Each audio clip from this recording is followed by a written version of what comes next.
Hi, nice to meet you all. This is my 1932 Ford Roadster that I've had for about 2 years now. I bought it from a gentleman in Victoria who only sold it to me on the proviso that I don't change anything on it, because this car's pretty much been built in the 1950s with very few changes done.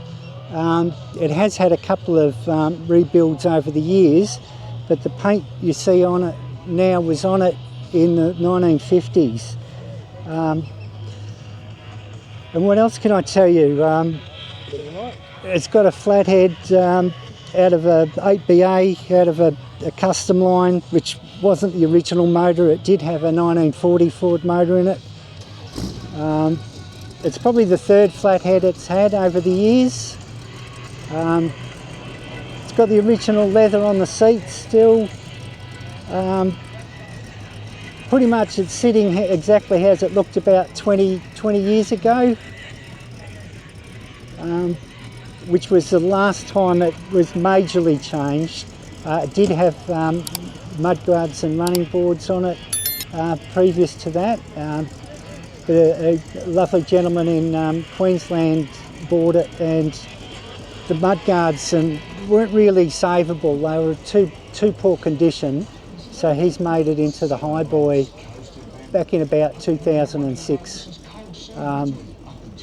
So other than that, not much has changed on it, and which is going to be how it stays. Yeah, I have no plans to ever sell it. No. I'll be the last living owner. Somebody will have it after me, but it's up to my kids to decide that. Yeah, that's all right. Nice, thanks very much. Thank you.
Spend some time with you, or just the two of us.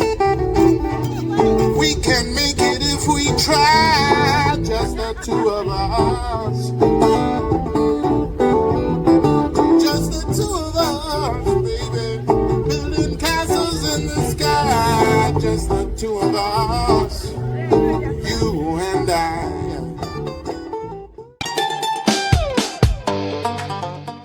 Including that TZ500G that you're looking at there, has basically been half paid for.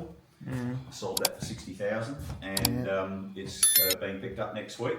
And the RDLC down there is sold. That's been picked up next week. The YDS3 out front sold. That's been picked up next week. The Concourse TZ750A right there was purported to be sold to a buyer in Texas. Unfortunately, he's reneged on the deal. sadly. I never asked for a deposit because I was trusting, and unfortunately he's let me down. So that one's back on the market. That's 100% accurate concourse TZ750A first generation. So basically the first one off the production line, and they were slightly different to the succeeding models, but in essence the bike was a doubled up version of a TZ350. And dominated Formula 750, which became Formula 1, which became World Superbike, and was the dominant force in that class. In fact, first time out at Daytona, Agostini won on one of those, and then for the 9 years in a row, that bike won Daytona, which is incredible when you consider that they only made him for 5 years, and didn't make a whole lot of them. They were the dominant force. A bit like in Grand Prix with the TZ500. When this was released, this was the first time they sold a 500 proper Grand Prix bike to the public. As a result, it was horrendously expensive, but unfortunately it was outclassed by the RG500 Suzuki, which dominated in that era, 70s going into the 80s, dominated the 500 Grand Prix class. That was the price of a house in 1980. So a very exclusive club. Only made it for 3 years, didn't make a whole lot, but like I said, it was unfortunately a bit outdated already when it was released, and the RG Square 4 Suzuki was the dominant force.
Yeah, no worries. So I bought this around just in between Christmas and New Year's. I've got a 2024 R1. I've taken that out a couple of times, but it's a bit much, and it's a shame to damage it on the track. So I thought I'd buy something less expensive as a track bike. Everyone reckons I'm crazy buying this thing, but I got it at a really good price, and it's like a lot less power, and you can sort of wind it out rather than the 200 horsepower on the R1s. Like, it's just, unless you're a really top rider, no one can say they can get the best out of that thing unless you really know what you're doing.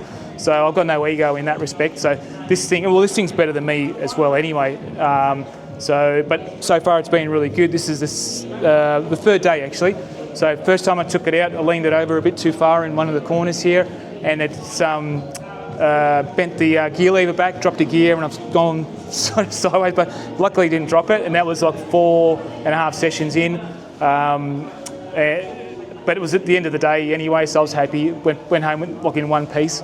So I put the rear sets on it since with the folding levers on it. So yeah, just in case the next time. So yeah. Thank you very much. Yeah. Your name again? Bruno. Bruno. Yeah. No worries. Yeah. Just put your bike. Yeah. Go for it.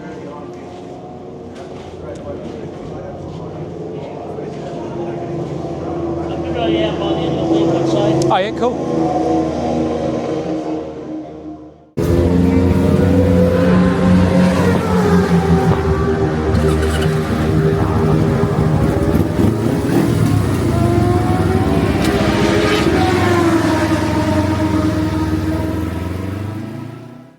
So my name's Hannah. I am currently at the Bend Motorsport track with one of my good friends, Abigail.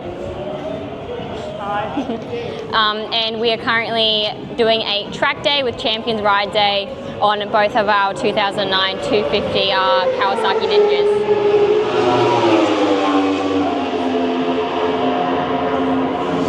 How long have you been riding for? I've been riding for a little over a year and a half.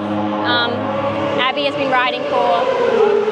I've been riding for about 7 or 8 years, but I've only got into tracking the last couple of months, but heading in the Moto G3 kind of area. Yeah. So any Hopefully. young girls out there that's interested in getting into the sport, what do you recommend for them to try? Just get the bike. Give it a go. It may be a feet and a half to try and get the bike and get your license now, but I promise you every inch of it's worth it. So the effort that you go to save up the money to go get your license and to be able to get that bike will be 100% worth it. Be comfortable being uncomfortable, but it is so much fun. So get out there, give it a go. It's very worth it. It is the most supportive community out there. And you get friends. Yeah. Good on you. Thanks, girls. That's all right. Thank you.